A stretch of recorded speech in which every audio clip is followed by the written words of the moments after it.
તમામ જિલ્લાના કલેક્ટરોની ત્રીજા શુક્રવારની પરંપરાગત બેઠક આ વખતે વિશેષ ચર્ચાઓ અને નિર્ણયો સાથે યોજાઈ હતી. મહેસૂલ વિભાગના પેન્ડિંગ કેસો, વિજિલન્સ મુદ્દાઓ અને રેવન્યુ સેવાઓ વધુ અસરકારક બનાવવા માર્ગો અને ગંભીર ચર્ચા કરવામાં આવી હતી. સાથે જ એક મહત્વપૂર્ણ જાહેરાત આગામી રાષ્ટ્રીય રેવન્યુ કોન્ફરન્સ હવે ગુજરાતમાં યોજાવાની છે, જેમાં દેશભરના અધિકારીઓ ભાગ લેશે. નમસ્તે.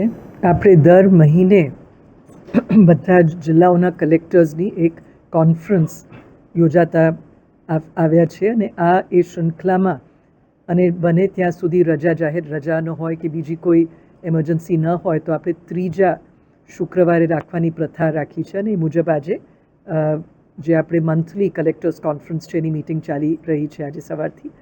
તો એની અંદર જે મહેસૂલ વિભાગને લગતા જેટલા કેસીસ જે પેન્ડિંગ છે એની પણ સમીક્ષા કરવામાં આવી છે. સાથે સાથે જેમ કે અત્યારે સેન્ટ્રલાઇઝ્ડ કિચનનું એક પ્રકલ્પ છે આપણા ત્યાં, તો એમાં બધાને જમીન જે અલગ અલગ જિલ્લાઓમાં જે એક સેન્ટ્રલાઇઝ્ડ